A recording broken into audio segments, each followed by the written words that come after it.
PCAS came out is put words that if you're in the internet business look like, 1990s, but we're really doing spectrum management. Let's manage it by the cloud, which seems kind of obvious, not by lawyers and poobahs, as my boss would call them. Let's move from a year-long regulatory action to computerized microtransactions. Move from these auctions of tens of billions of dollars for perpetual rights to little mini auctions. In PCAS we proposed nano auctions. But the FCC went to kind of mini auctions. So there'll be 500,000 independent annual auctions. Fundamentally different than metropolitan. We're going to do the interference automated. We're going to agree on a set of principles. We're going to go run those algorithms, and everyone agrees to live with the results. And I think most significantly, most disruptive, it's going to be multi-tier. Going from exclusive use of spectrum to exclusive use right to share it isn't really creating a new ecosystem. It's just partitioning the existing one. And what PCAS came up as a framework for multiple tiers. So the principle is all spectrum should be usable by somebody at all times in all places. And so the multi-tier really becomes the most significant. Europe's moving ahead to look at spectrum sharing among commercial guys, but it hasn't yet made that leap to consider multi-tier, although Nokia as the rapporteur for that, we look for them to solve some of these. So what's in the framework? It's called the innovation band. You can't object to that. That's good press. Shared with naval radar. There's only a few of these. I think 27, Eric? 27 chips, maybe 2 ground-based. We limit it, ERP's limited. Fundamental change in wireless. You bought wireless plans 10 years ago. The first thing you did was you got that little trifold with a map to make sure your house was covered. Wireless was driven by coverage. Today, wireless is driven by capacity. Why is T-Mobile and Sprint able to compete so effectively? It's because they have a lot of capacity, even though coverage isn't as much. People want that capacity. So let's build a band where we really architect it around capacity. Wi-Fi has proved that local capacity, easily deployed, really becomes a driver into an ecosystem. FCC established the rules. John Leibowitz, who did the stuff, was nice enough to call it Marshall's Law. That it should be the rules for all future spectrum. So Part 96 now exists as its own standalone. It's not a tweak into Part 90, it's not a tweak into Part 15. We have a standalone framework for managing multi-tier spectrum, to which we can now add other bands to it. And then lastly, this WinForm, FCC kept talking, someone out there should form a multi-stakeholder group. A lot of people came to the FCC and asked for permission. In WinForm, we just went ahead and did it. Fait accompli, and over time we've accrued most of the major players in this. Essentially, once Verizon came aboard from the carriers and Nokia from the LTE equipment, pretty much everyone else had to be there. Now I think we have 52 different organizations that participate in that. If you look at the FCC rules, you'll see at least 8 times they sort of point towards some multi-stakeholder group should do this. It really is for them to not write all the rules, but to essentially invoke industry standards as part of the regulation. It's a real step away from command and control. So, these are really radical ideas. They kind of grow on you with time, but they're pretty radical. So it got massive amounts of opposition. But as someone just mentioned, you dangle spectrum out there without having to put $40-odd billion into an auction and people get attracted. You go to people who today can only use Wi-Fi and say you have the right to deploy the same technology as the carriers have, and they find that attractive. And I'm sure some people are going to talk about that business plan later. You create an opportunity where we have a balance between licensed and unlicensed rather than gifted, ungifted. And you have a lot of people who have really pushed against the limits of the Wi-Fi technology in terms of density and QoS. So although everyone opposed, people sort of softened it. Industry eventually joined it. And the reason I put up there is, if you think beyond this band, so this band's kind of like done deal. No one's fighting it really right now. We're dealing with some issues in the edge. But there'll be other bands brought in, and there will be just as much resistance to them. And this is only one out of almost 200 countries in the UN. So all of these objections are going to come up again. Don't believe them. it is going to be inevitable, like Wi-Fi became inevitable, like bad auctions became available. Good and bad ideas spread internationally. This one will spread. Fast, slow, I don't know. But other countries are going to have three-tier envy in a couple of years. And their incumbents will give all of these objections and they'll do it anyway. So, three tiers. What does three-tier mean? Well, we have a protected tier. That's these 27 Navy ships, not exactly stealthy. About 1,200 feet long, 80,000 tons. You can see them in Google Earth if you want to know where they are. There's a website that will tell you where they are around the world. There's some C-band, extended 35 C-band satellites that they're only allowed to do point-to-point. Why do you use satellite for point-to-point? Because you just haven't thought to change. But they're still out there. And we have a lot of Part 90 devices, wireless ISPs, meters, and all that are there that are grandfathered for 5 years. Pretty much, one of the C-band are obviously receivers, and the Part 90 are fairly low power. So that's kind of the first tier. They all get protected. 65,000 width segments. So everyone worries about the Navy, but it's the width, 65,000 of them that really drive the protection. Second tier is PAL. You can buy protection. Will that ever be used? I don't know. We started it out, the carriers wouldn't play if they couldn't buy protection.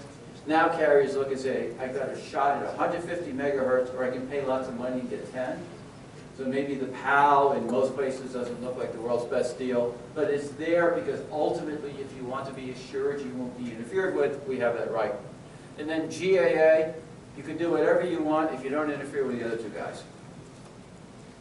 So this is sort of what the two-tier looks like. Now, if you had looked at this drawing, if we'd drawn it 2 years ago, you would say the carriers were in that middle, and everyone else was over. There was no one over here, really, except Wi-Fi guys. Now, this chart looks a little different. We've seen that there's a lot of enterprises that think they might want to buy PALs to protect venues, outdoors, deployments, communities, shopping centers. And we see the carriers realizing that in most places there won't be 150 megahertz of deployment, so why would they pay for exclusivity? So there's a lot more fungibility among this. All of these tiers go into our spectrum access system. The spectrum access system registers them, make sure they don't conflict with any of the higher tier users, with other PALs, and either allows them to continue or kicks them off. We also have to sense the Navy. It doesn't make the most sense. It's not hard to see. It's a 100-foot long ship, but we've agreed to do it that way. We sense the Navy, and when the Navy comes in and uses one channel, we move people off that channel and give them another channel. We're in final negotiations with a lot of terms in that. So it's a complex regime, but in the day of cloud computing, certainly not unimplementable. So here are the principles. All spectrum usable by someone at some time. So you think today with exclusivity, if Verizon doesn't need to build it out everywhere, all that spectrum sits and no one can make much use of it. All the issues like with Light Squared, if you followed that debacle about coexistence and all, it made people pretty afraid of secondary spectrum markets. So they really haven't emerged. So right now, exclusively licensed spectrum is pretty much used by the guy who has it or not used. We get rid of that. The more left-wing organizations called it use it or share it, and that's probably a pretty good title. Second tier, fundamentally different than current spectrum licenses. Today, if you get a license like at AWS or something, you get two rights. You get the exclusive right to use it, you get protected, and you get the ability to exclude anyone else. So people warehouse spectrum. They buy spectrum and hope if they hold it off the market, it will become worth more. The kind of trading we talked about. You get, in this deal, you get the right to be protected, which is what we created this whole regime for, but you don't get the right to exclude. If you don't use it, someone else can. When you want to use it and you turn on a device, the spectrum access system kicks someone out. There is no way to hoard spectrum. There is no way to buy it and just sit on it. These auctions come up every year. So if you don't have a good use and someone else does. So if you think about the theory of auction codes, the argument was auctions find the highest and best use. Well, when we auction something perpetually, that means we have the highest and best use 30 years before people are using it. So this constantly refreshes. Same operating limits. Wi-Fi gets, almost no rights. Carriers run 50-watt devices. There's no fungibility in the technology. To make this work, we want to have common parts everybody can use. Same rights whether you're tier 2 or tier 3. If you don't want to win an auction, you take the same box, you run a GAA. If you go to auction, you can run the same box as a PAL. Same right. We can move back and forth. That has significant impacts. And then lastly, half the spectrum is reserved for the GAA, the third tier, so no one can buy you out of business. If you're a carrier today and the spectrum went in re-auctioned, you have all those millions of dollars of towers, you're out of luck if you don't win an auction. Not so here. You keep the stuff. Practical. Let's look at the reality now. Let's go beyond the FCC. So, in a large venue, you got a big shopping center around you, you have 150 megahertz. If you control the ability of people to bring boxes in, you have 150 megahertz, you don't have to worry about all this PAL stuff. And we'll talk a little bit about our clutter losses. The FCC, we had to do some work on this. This is an important issue. We'd like people to support us. We'll show you the clutter data, but when you look at the clutter data, once you go a couple hundred meters in an urban environment, you start all over again. So, Mr. Carson's going to get up and talk about the very good propagation in TV white space. You think that's good, and it is for them. Here, the good news is it doesn't propagate at all in the city and outdoors. Therefore, we can make new copies of this band essentially every couple hundred meters. So at the very least, if you're indoors, you're going to get 80 megahertz. And lastly, industry has kind of agreed we want to work on coexistence. We don't know what that means yet. We've got to get existential stuff down. But then we're going to look at, how do we manage these boundary cases so we don't get the kind of arguments you see over LTE today. And here's why I'm so confident that you get that spectrum. So these are measured path losses. The blue is measured path loss. We've collected about 1.5 million data points around Arlington, right around Dartmouth, in fact, and out in Mountain View. These are Mountain View because if you've ever seen Google, we've seen the interim movie. Google's kind of low, California sprawl, one-story buildings. So this is much less loss than what we actually see, say, in Arlington. So the blue is the path loss. The red is the amount above Longley Rice, which for the first kilometer is free space. So if you go out about 600 meters, you're always guaranteed at least 30 dB of path loss. Now, in our SAS model, we've taken these, used the geographic resources of Google, like we know what tree, how many trees it goes through, how many building entry exits a polygon, and so we're doing regression with all that big data. And big data is a wonderful thing. You don't have to understand something, but if you get enough data about it, you can draw conclusions. So, we're going to draw conclusions about the regression path loss of everything that's in Google Earth. So we can compute it. So, ITU model says you do site clutter, that's site clutter. We want to actually take it to path-specific clutter. But whatever it is, somewhere at least another 30 dB of loss above and beyond all these models people have. So you're going to be able to deploy very, very dense networks in this band and not have a lot of interference. We'll be putting all this data out in the public domain and we file with the FCC. So let's think about it. Spectrum.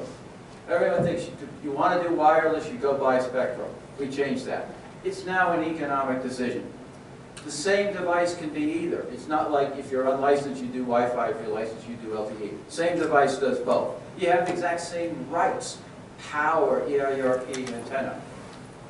The only reason you're going to buy it is because you wanted to make a decision about that location, how dense it is, the need of QoS, the interference tolerance of your technology. If you're more tolerant, you have financial advantage. You don't have to pay for spectrum. You can beat your competitors. And your risk tolerance. You can reevaluate this every year. If the price goes up, you drop out. If the price is really low, you might want to buy it. But it's no longer a right that you need to be in business. We take spectrum, so it's not existential to be in the wireless business. You can do it without it. So again, using my boss's terms, he would call it viscosity. How do we make spectrum not be the viscosity limiter for cool new ideas in wireless business, the business models, and the technology? So just a little, the SAS, I refer to it, think about it kind of like something like a DNS. You come on, you register to it, we deconflict you with federal users, we deconflict you with anything that's protected. We will bump a lower tier user if a higher tier guy deploys. And we'll just make sure that there's always at least half the spectrum reserved for GAA. If you are around Norfolk and the Navy wants us out in 60 seconds, you're going to heartbeat back to us every 45 seconds. If you're out in the middle of Kansas, there's no naval ships there, there's no PALs around you, you might come talk to our SAS once a day to just be told you can continue it. And it's fairly complex. If you think about all the work we've done on interference, we've managed to bundle all this up now in doing 10 to the 14th different interactions with the ecosystem. We protect federal users the same way we protect every PAL users. We aggregate effects. In the past, if you look at how we did spectrum management, someone said, I can live with this much energy because there's a 10 to the 6th chance if I got that much I'd fail. And then they went over there and hypothesized if people bought 1,000 boxes and stacked them up, they would be this dense. So take the energy to be and divide it by the 1,000, and that's what most people can use. Totally not situational. One of the things we really want to get out of these regulations was we actually dynamically manage aggregation. We do admission control. We don't just set a very, very low limit on the assumption that the worst case density is everywhere. We allow it to adapt. Now that means that the last guy in might not be it, but it means everybody else who got in gets a lot more rights and a lot more power. We account for both the in-channel and the out-of-band. We support antenna directionality and nulling. In fact, we think antenna and nulling becomes a really important opportunity here. And then we'll allow devices as we work in industry to provide technology-specific things. LTE can do adjacent channel timing and such. So this is just how the SAS works. We develop this. I have to have this because I'm in EE. I got to have one each slide. But we take the emitter. We understand this is an FSS receiver. That's the industry standard PET filter that most people don't have, but they will after this deploys. We take the aggregate, calculate the amount of energy into him on a band-by-band basis, frequency by frequency. So when we've done this, we've done the reverse of radio map. We've created what we think that points every single point within this area we're operating looks like. So, merging ecosystem. The 3.5 regulations are technology neutral, even though the FCC called it a femtocell band. It's a technology neutral femtocell. But for everything I'm going to talk about, we're assuming LTE. The Wi-Fi community said we're not interested in a US-only band, and 150 megahertz is kind of small by Wi-Fi standards. It's only two channels. That happens to be pieces of band 42, band 43 LTE. Less Wi-Fi, not just interested like ISM. And we think one of the important things is that in addition, LTE brings a lot of coexistence features to the table. So this is, in bumper sticker land, this is the argument for our bumper sticker, democratizing LTE. Today, LTE is owned by essentially 4 companies in the United States that buy it and deploy it. It could be owned and operated by thousands of companies, tens of thousands of companies, if this thing works. The carriers would not be the dominant deployers of LTE. Think about the density. A carrier can deploy macro cells, a couple kilometers, 1 macro. When we go to this band, we can put 80 to 100 small cells in that small area, and if they're indoor, even more than local, they're 3-dimensional. The bulk of the devices that are bought in LTE may not be for carriers anymore. They may be for the enterprise, for private owners. A fundamental shift in the LTE ecosystem. We call it democratization. So why is 3 tiers so important? 3 tiers is the thing. Forget 3.5, all that's unimportant. 3 tiers is a game changer. We make it so that everybody has the exact same rights. Spectrum no longer partitions the kind of services that people operate. Today we have the unlicensed and we have the licensed. They're completely divorced. You take that away. You can get into this market without having to buy spectrum. You don't have to pay for perpetual. Think about venture. What venture firm says, I want to go start a startup. I'm going to go buy a building for all perpetuity. No, you rent it. So here, maybe you don't even rent spectrum, you just use it. The worst case, you rent it. But you only get what you need. If you want to try it out in Boston, go build it in Boston. Maybe buy some PALs. If it works well, go down the eastern seaboard next year. Try to do that with an auction. I go in for I'll buy a little bit, 10 billion nationwide now. And if my venture firm won't give me that, okay, $1 billion in Boston, and if I fail, you're stuck with Spectrum for all time.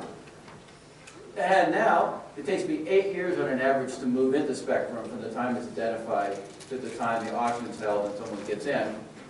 I'm successful in Boston. This is great. Let's go nationwide. Well, venture firm, sit on your hands. We'll wait for another piece of Spectrum to come up, and 8 years from now, maybe we can deploy somewhere. Not going to sell. So this makes Spectrum innovations fit the ecosystem that's been so successful in the rest of the internet. A scalable entry. You can only buy what you need. If you need more, you can go buy it. So all kinds of cool things no one does if you can't get into this game. Gone. And so that's it. How do we make a venture-oriented type of ecosystem? I think we've done that. Whether people take advantage of it, I don't know. Not my problem. So, kinds of people in there. Enterprise. We've never thought about enterprise and LTE before, but several people in this room are drooling at it. I mean, think about, go for desk phones. Why do we have desk phones? Neutral host, I think, becomes a big issue here. How can people roam onto my network? Maybe if I'm a hospital, I actually charge the carriers to cover their cell phone guys within it. Not too different than what Ravana just talked about. If I own a big sports venue, maybe I don't let anyone in at all, throw the cows out and force them to buy from me. All kinds of interesting things. Third-party wireless. MSO becomes now a really practical alternative that didn't exist before. And then consumer, just for security alone, getting rid of Wi-Fi passwords and all that seems like a good thing. So I'm in line to replace my Google On Hub with one of these things. So why, if you're a non-carrier, why would you want to do this, particularly the enterprise model? And I'll let the people marketing enterprise, like Ruckus and Nokia, talk about it more. But security and authentication, automated management of coexistence versus hand-tuning Wi-Fi access points, selling stuff back. DAS is really great. You can spend lots of money, put DAS in, and the carriers get all the revenue. That's a great deal for you. Much higher bandwidth density than Wi-Fi, shared QoS. There are lots of reasons why non-carriers that aren't yet in this room. I mean, a couple of years from now, this room ought to be filled with people who are verticals. Today, it's mostly horizontal, but why they should care. So, some technical issues. The 3GPP specs are mostly built over fixed or dark fiber. We're going to have to do different things. We've got to get the costs down because it's not as cost sensitive. And we've got to think about scalable comm. We're not going to build whole equipment racks of EPCs in the average enterprise. But none of these look hard. None of them look undoable, let's say. So I want to talk a couple minutes about the Wireless Innovation Forum. I chair the Spectrum Sharing Committee for the forum and co-chair the steering group for this. And it has become the venue for establishing the standards for tier-to-tier operation. All 4 U.S. carriers have joined. Ericsson, Qualcomm, Huawei, Intel, Ruckus. I haven't insulted anyone in the room, I don't think. Federated. I think everyone in the ecosystem. Some were early adopters. Nokia and Verizon, others came in because the early adopters came in.